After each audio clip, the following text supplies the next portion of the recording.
This is in no way my attempt to justify my comic book obsession. And this story, I really, really like. Artwork, the storytelling.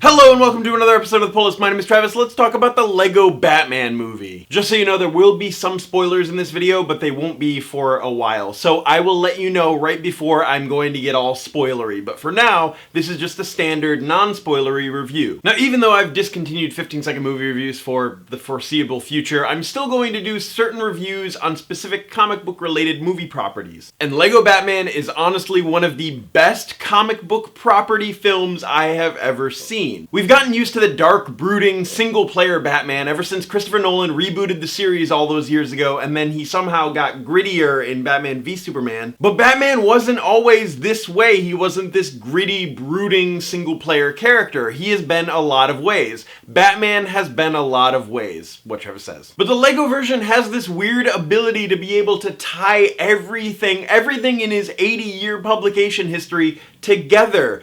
And it works really well, and they even reference it by saying that Bruce Wayne has aged phenomenally. And that's why it works so well as a kids movie. It's entertaining for children with its high energy action and silliness and colors, but it also has Batman in-jokes and references for the adult viewers. It's sort of a self-aware spoof, and it's in no way canon to any specific timeline, though this is a Warner Brothers property, so... Because the Lego Batman movie pulls from almost every aspect of the character over 80 years of publication, if you have even the slightest interest in Batman, there will be something for you in this movie. It's a really fun ride. Now, on to the spoilers. I'm pretty sure it goes without saying, but if you've not seen the Lego Batman movie yet, do not watch any further for fear of being spoiled. There were so many references, and with the theater being half full, I found myself laughing at jokes that no one else seemed to get. Glasses pushed up the nose. And there are so many irrelevant Batman villains from his rogues gallery that will never be in a live-action film because of how old or obscure or just plain idiotic they are. Even the shark repellent, which I hope we'll never see in a future live-action Batman movie, was used in this film, and it actually did something. Speaking of doing something, I'm really glad that they were able to add some Suicide Squad references to the film, like Killer Croc actually doing something to further the plot of the story, or using criminals to fight other criminals is dumb. And there were even jabs at Marvel with Batman's password to his door being about Iron Man, and that reference runs a little deeper when you think about the films.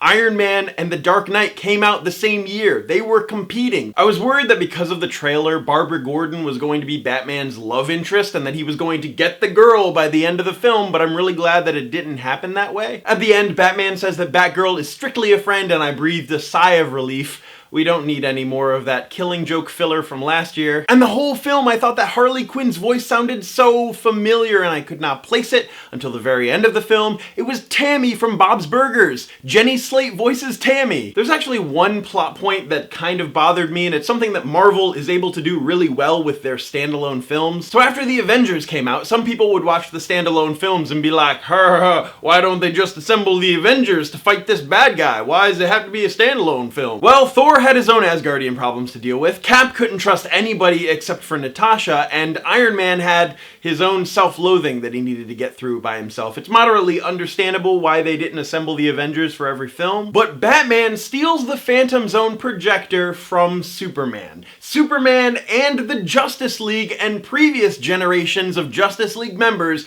are in this film. When the villains are running amok all over Gotham City, Superman is not seen for the rest of the film. You'd think if the Eye of Sauron and King Kong and Voldemort are attacking Gotham City, Superman would at least pop over and see what all the commotion is about. I feel like there was a missed opportunity for the Justice League and Superman to show up at the very, very end and help Batman out and have some more be a team player banter. Plus, there could have been more BVS jokes and references at the end, which, by the way, kudos to Warner Brothers for allowing Lego Batman to poke fun at the other Warner Brothers properties. But I realized while driving home that everything in this film, from Joker to Batman's Rogues Gallery, from the kooky and weird to the dark and brooding, from fighting alone to fighting with a team. Everything in this film was a deconstruction of the Batman franchise as a whole. And it's ironic, or incredibly well planned, that this deconstruction of a franchise comes in the form of a Lego movie, a toy known for building, deconstructing, and creating in different ways every single time. You can take something apart with Legos and rebuild it in any sort of way you want, kind of like how Batman has been through the 80 years of publication. That's probably the feel that someone in the studio was going for, but I just had like this mind-blown moment on my way home thinking, that was a really fun kids movie. Oh my god. In the comments down below, let me know what you thought of the film and how you loved it or how you didn't really like it that much. That's it for this episode of The Pull List. My name is Travis. Thank you for fueling my comic book obsession, and you will see me tomorrow.